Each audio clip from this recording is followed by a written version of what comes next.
I can't wait to see you on stage. So Luciana, welcome. Woo! Thank you. Hello everyone, and welcome. Should we dive into the emotions right away? Yep. Yes, cool. So emotions, from the Latin emotere, means energy in motion, literally. And as such, it's neutral. Emotions are here to move us, to give us this energy to act, also to take us away from danger, like the fight or flight emotion, fear, to stop when there's danger. So, if emotions are neutral, how do we get to the emotions as we know them? Fear, worry, anxiety, sadness. Let's take an example. Mindvalley University in Tallinn. Let's take Jake. Situation, Mindvalley University in Tallinn. Yeah, I'm gonna see a new place, new people, connection, love, new food, new language. Emotions, love, connection, gratitude, right? Expansive connection, emotions. Let's take Sally. Tallinn, Estonia, next to Russia. I don't know anyone. Don't know the language. I'm gonna miss my parents, my food, my friends. Same event, same situation, very different emotion. Sadness, worry, fear, anxiety. So how do we get from a neutral state, which is an event, a situation, either to an expansive emotion or a contracted emotion? Well, as soon as we give meaning to a situation, we label the situation and we get a feeling, which is either expanded, joy, love, or contracted. And how do we give meaning to situations? By using our thoughts. We use our thoughts, we give a meaning to a situation, and we experience. So what we think as an emotion is the experience of this energy motion moving through the physical body. So this is great news, because the thoughts, we can change them. As soon as we are aware, and we have many practices, we know here many practices of how to come to awareness. The breath, meditation, grounding, journaling. So as soon as we are aware of our thoughts, we can change the meaning that we give to the situation. Therefore experience a different emotion or feeling, as we call them. So this is one way we can manage our emotions. So this is the first take-home message. By changing the perspective of a situation, we can change the emotion we experience. But now, how do emotions manifest in the actual physical body? For that, I'll bring traditional Chinese medicine, which informs us of 5 main emotions, okay? And also the 5-element theory. All right, 5, which this theory connects the emotions with a pair of 2 main organs. So we'll start with the metal element. Metal element is linked to sadness and is linked to the lungs and the large intestine. Large intestine, if we think about it, if we hold and we don't eliminate, we become toxic, we become constipated. Constipation, over constipation, meaning the block stays with us for a long time. Our upper respiratory system gets compromised.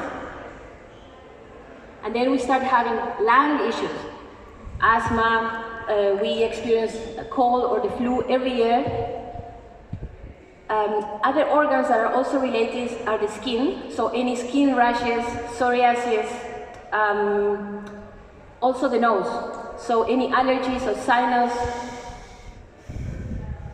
This gives us the idea that if we experience this in a chronic way, we could potentially explore the emotion of sadness. If we experience sadness, and sadness is the loss of something, a person, death, a pet, a plant, or a project that we are used to, and then suddenly it ends, we might experience sadness. And if this happened 40 years ago, let's speak about this, 40 years ago, and we got contracted with the sadness emotion at that point in time, but we do not release it. We are contracted, 1 decade, 2 decades, 3 decades, present moment. And we hold that emotion. And the metal emotion is quite close to my life path. After experiencing 4 generations of women not talking to each other and masking this sadness with anger. Let's go to the fire element. The fire element is linked to anxiety. And the organs are the heart and the small intestine. The small intestine is about taking in the nutrients. And we're speaking about the heart we link it with love. So when we also speak about the small intestine, we also speak or think about self-love. How much self-love do we give to ourselves? Kindness, care. And I'm mentioning this because by doing practices, in this case, for example, about self-love, kindness, care, we can move from a contracted, anxious state into a more expanded state, to flow. Okay? Because these 5 emotions are all contracted. And I like to see emotions as a river. A river has a flow of water, right? So this energy needs to flow. When it flows, when the river flows, there's ease. It's effortless. And now when there's a blockage and there's no flow, there's this ease. That's how I like to call illness or ailments. And this is how it manifests in our physical body. One thing that we can do here for anxiety, actually this is the present moment. If we are thinking, remember thoughts, meaning, events, thought, meanings, expansion or contraction, emotions. If we are thinking about the future, we are anxious. If we are thinking about the past, we are depressed. If we are in the present moment, we are neutral. Yes. We are flowing. This is. So, again, breathing, grounding, you can choose a technique that works for you the best, but one thing that we can do actually right here, right now, is ask this powerful question. Where am I? If you feel anxious, where am I? Just look up, there's a wall, another wall, a wall, a wall. There's people, I feel safe. I feel safe. I'm here. I can come to the present moment. Next one, I'm cueing all the elements with my hand, just also for a visual view for you. Let me just show you this slide as well. Earth element, linked to worry, spleen and stomach. These are the organs, the main organs. So we can now imagine that any abdominal pain, any stomach pain, ulcers, anything related with the spleen as well. The spleen, what it does is filters the body, the blood that goes through our body to cleanse that. So you can imagine what can we do to balance the emotion of worry if this is earth. We can ground ourselves. We can ground ourselves just by being conscious about it with the breath again. But we can just go out in nature and walk. We can, even better, if we go barefoot. We have a lot of mechanoreceptors in our hands and our feet. The skin is the largest organ that we have. What about going to the beach, where we normally are in our swimming costumes, and we are laying on the sand, so more skin is touching the sand, and we are getting that electromagnetic field from nature that earth us. And what about standing up and walking into the water and do immersion? Immersion is also grounding. So these are all things that we can do to come out of that contracted state. Then we have the element of water, which is the kidney and the bladder, and also the ear. Bone marrow, here you have them. So any ear infections, any bladder infections, kidney-related infections or diseases, also lower back pain. There was a time in my life that I experienced lower back pain constantly. I had to literally roll out the bed because I couldn't engage my psoas muscle. And speaking about the psoas muscle, because fear is a different emotion. Remember that we said that some emotions are here to protect us. That's fear. Fear engages in that fight or flight state to help us either fight, or actually freeze. They say that if you encounter a bear, you should play dead, right? So, to do this, we have a muscle that is called psoas, P-S-O-S, the psoas muscle, that goes on both sides of the body, from the ribs to it's on the leg, on the groin area, and this is the muscle that actually swings our leg. It's the only muscle that connects our upper body with our lower body. This helps us walk, okay? But also, when we experience a shock, because fear is any shock, okay? It could be a car accident, could be a news that the death of something is an instant shock, and we freeze. Our frontal cortex gets shut down, we don't think, we act. Emotions are here to help us act. So, our brain releases adrenaline, cortisol, for us to get all the blood into our extremities so we can run or fight, okay? And the psoas muscles is called the soul muscle, and also called the trauma muscle for that reason. Because when we experience shock, it contracts, so we can act. And it's great that it contracts, so we can act at that point in time. But when the shock is finished, we are not in danger anymore. This happens naturally. Do you know what happens after a shock? First you are frozen, or you act, and when you feel safe, we start shaking. We are shaking the adrenaline and the cortisol that is stuck in our body. What happens normally is that we either don't shake everything out and it stays here, and then we walk and we go into our daily lives, and then we have other types of fears that are actually not a danger or threatening to our life, but we experience them because we give the meaning with our thoughts, that we are going to die if we don't meet this deadline. And we start accumulating this emotion, fear over fear over fear over fear, without releasing it, then we won't be able to move. Remember, we are talking about movement, right? Energy, emotion, energy, movement.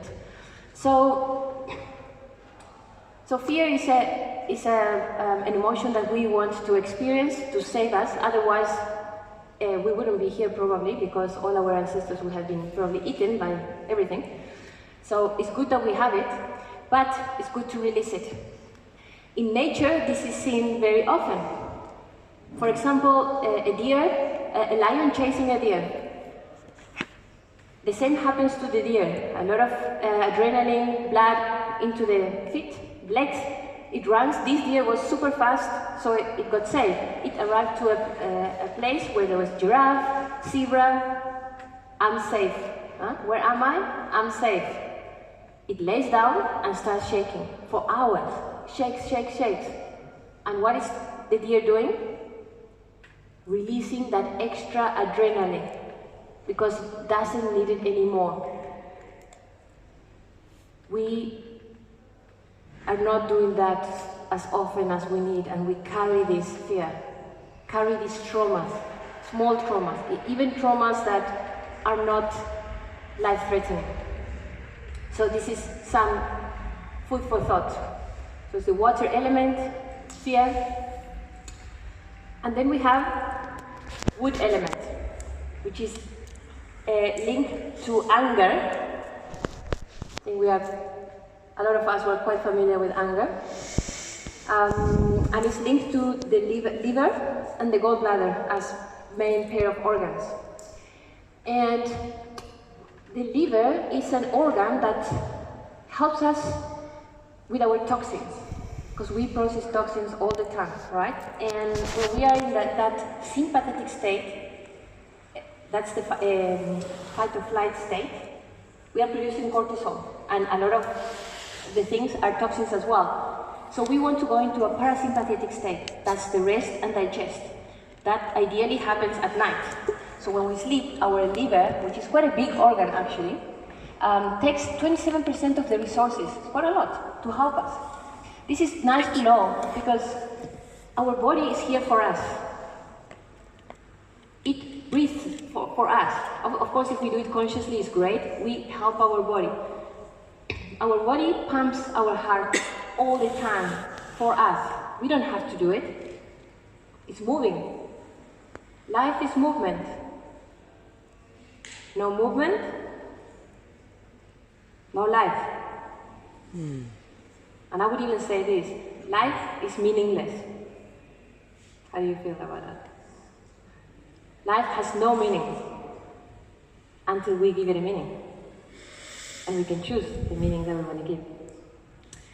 So, anger, something that I want to say about anger is the typical energy of a professional athlete, of a CEO.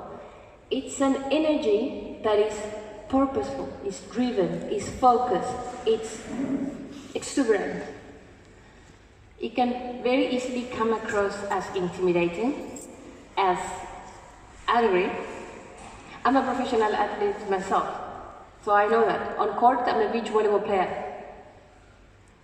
And on court, we become beasts.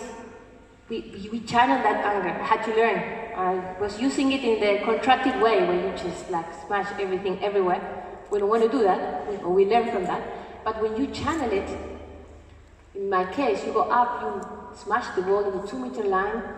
It feels, I turn around, because you cannot shout over the net, turn around and scream. You know that Ronaldo does this, it's a release. It's that release after he scores.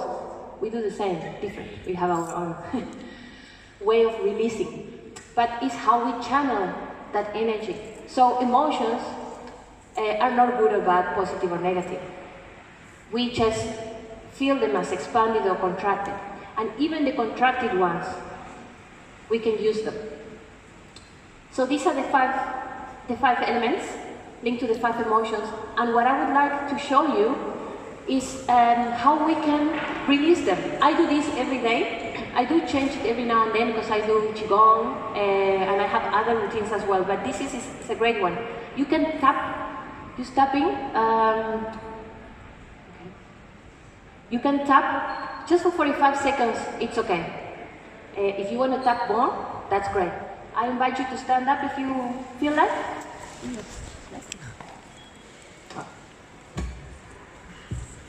Okay, so what I like to start doing is shaking. This is the shake. I think you've done it here already quite a few times. And what we're doing, if we do this in the morning, which is great, we wake up dehydrated. We wake up dehydrated and our fascia, which is a connective tissue that goes from head to toe and back, is tight. So we want to release it because we're going to start moving. So let go as much as you can. We can do this for 45 seconds. So we start with the shaking. Yes, nice. Relaxing. All right, so we are going to start with the metal element. Hand, wrist, very flexible, yes. So you can do it like this or with a fist, always with a lot of kind and love towards yourself, okay? Some people call it the gorilla. And you can move your spine. It's very good to move the spine. The spine is the main avenue that connects our whole body, takes all the nerves, all the nutrients, everything that is needed. So yeah, we tap here on the crease of the arm. Yeah, you can go like this, like that, or you can go if you want. Just love it, enjoy it. You can do it with music as well. So here, what we are doing is we are opening actually the channels. The lung meridian, remember this is the lung metal, runs from here to the thumb.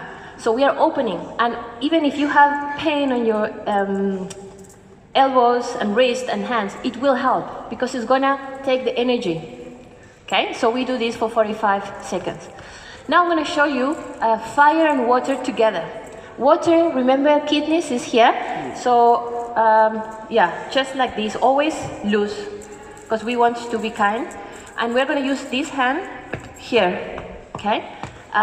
This is fire, so fire, we're gonna do this, fire and water, okay? This helps us in the morning to move the fascia, especially in the lower back, to move the energy, and by tapping on top of the shoulders, like this is linked with fire. Fire is also linked with insomnia and headaches. So this will help the energy to go up, to move up, and also to get good ideas. So it's good to do it early in the morning. And again, if you want to move the spine, that's great. Flexibility is great. And always follow your body. Your body here is the master, okay? So if today you can just do this because you have pain, you do that. Slowly you make your range of motion bigger, all right? So that's fire and water. Now we go to earth. For earth, we take our fists and we're gonna tap on E36, which is the point of the meridian of the stomach. Remember, earth is the stomach. So it's right below the knee, but on the sides.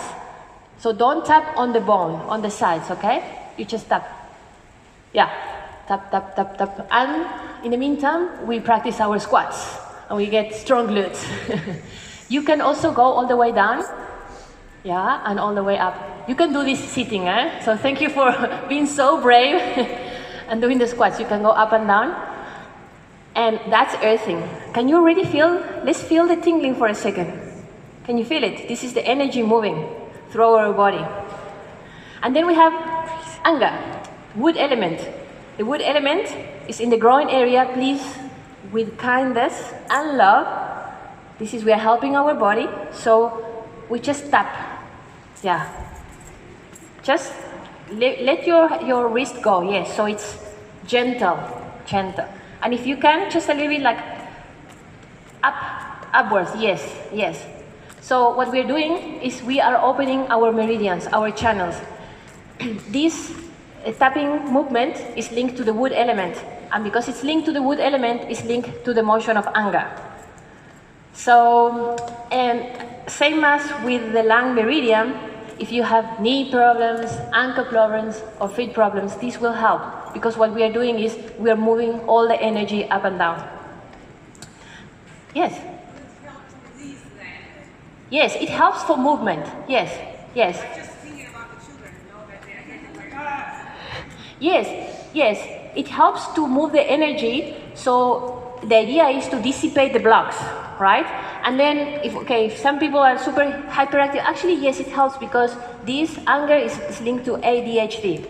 Yes, exactly. So yes, well done. So it does help. Yes, but gentle. We want to be gentle, eh? Right? Okay, so let's once more just go through the whole series so you know, and remember, just 45 seconds is enough. If you want to go longer because you feel, look, I do this when I'm in the plane, I do it all the time to boost my immune system.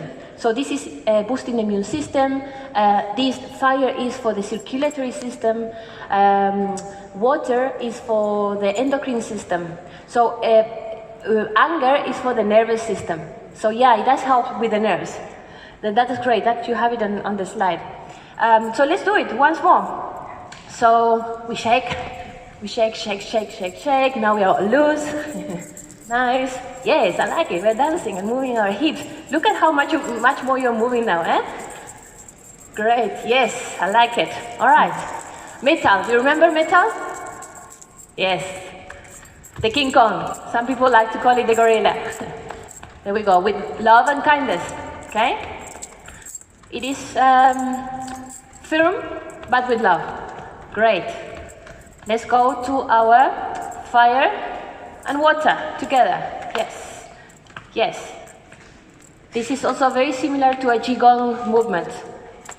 And the more you do it, the more you will be able to turn your spine, which is a great thing. We want this avenue to be as wide as possible.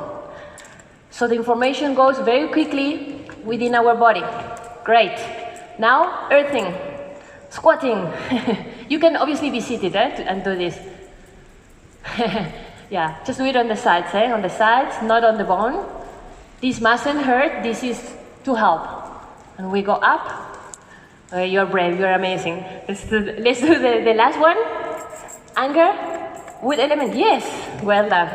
Here we go. Yeah, on the groin. Down, yes. And if you can, with an upward intention. Excellent. And here we are. You got all tapped out. Ready for the day. Thank you. Thank you.